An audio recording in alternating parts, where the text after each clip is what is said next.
నరసింహవాడి క్షేత్రానికి వచ్చాం. ఇది అతి శక్తివంతమైనటువంటిది, చాలా గొప్ప క్షేత్రం. ఇక్కడ చూసారా నరసింహ సరస్వతి, అదిగో అక్కడ రావి చెట్టు అవపడుతుంది కదా, ఆ రావి చెట్టు కిందనే ఈ నృసింహవాడిలో 12 సంవత్సరాలు ఇక్కడే ఉన్నాడు ఆయన. ఇక్కడే తపస్సు చేశారని చెప్తారు. ఇక్కడ భక్తులకు అనుగ్రహించేవాడు, భక్తుల ఈతి బాధలన్నీ తీర్చేవాడు. తర్వాత 12 సంవత్సరాల తర్వాత ఈ స్వామివారు గానుగాపూర్ వెళ్ళారు. స్వామి మీరు గానుగాపూర్ వెళ్తున్నారే, ఇక్కడ మా బాధలు ఎవరు తీరుస్తారు అని ప్రజలు అడిగితే ఆయన పాదుకలు ఇక్కడ ఉంచాడు. అదిగో అక్కడ చూసారా, అక్కడే ఆయన పాదుకలు ఉంటాయి.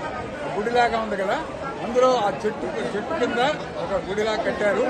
దాంట్లో పాదుకలు ఉంటాయి, ఆయన మూర్తి ఉంటుంది. ఈ నృసింహవాడికి వచ్చిన వాళ్ళు ఈ నరసింహస్వామి పాదుకలు తర్వాత ఆ మూర్తి దర్శనం చేసుకోవచ్చు. తర్వాత ఏంటంటే ఇప్పుడు ఇక్కడ కృష్ణానది, ఈ కృష్ణానది ఇక్కడ 5 నదులు కలుస్తాయి. అంటే 5 నదులు కలుస్తాయి. ఇక్కడ 5 నదులు కలిసినటువంటి పుణ్యక్షేత్రాన్ని పంచతీర్థ క్షేత్రాన్ని కూడా ఉంటారు. ఇది 5 నదులు కలుస్తాయి కృష్ణానది నిండా. వేలాది మంది భక్తులు, అసలు నాకు ఆశ్చర్యంగా ఉంది. నరసింహవాడికి ఇంత రష్ ఉంటుంది అనుకుంటే దాదాపు దర్శనానికి గంట పైన పట్టింది. వేలాది మంది భక్తులు వస్తున్నారు.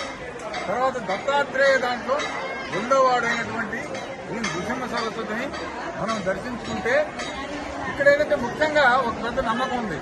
మనిషికి పీడ పిశాచి బాధల నుండి రక్షించడానికి ఈ స్వామివారిని దర్శించుకుంటే ఆ పిశాచి బాధలు చీడపేడల బాధలు అన్ని తొలగిపోతాయట. అందుకని ఎక్కువ మంది వచ్చి ఇక్కడికి ఇలాంటి బాధలు ఉన్న వాళ్ళు దర్శించుకుంటారు. మామూలుగా దత్తాత్రేయుని నమ్మేవాళ్ళు ఇక్కడికి వస్తారు.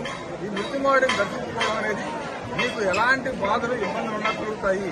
ఈ స్వామివారి మూర్తిని ఆయన పాదుకులను ఇక్కడ దర్శించుకోవాలి. తర్వాత కాబట్టి మీరు గానుగాపూర్ అండి, ఈ స్వామి అక్కడ వెళ్తారు కాబట్టి గానుగాపూర్లో కూడా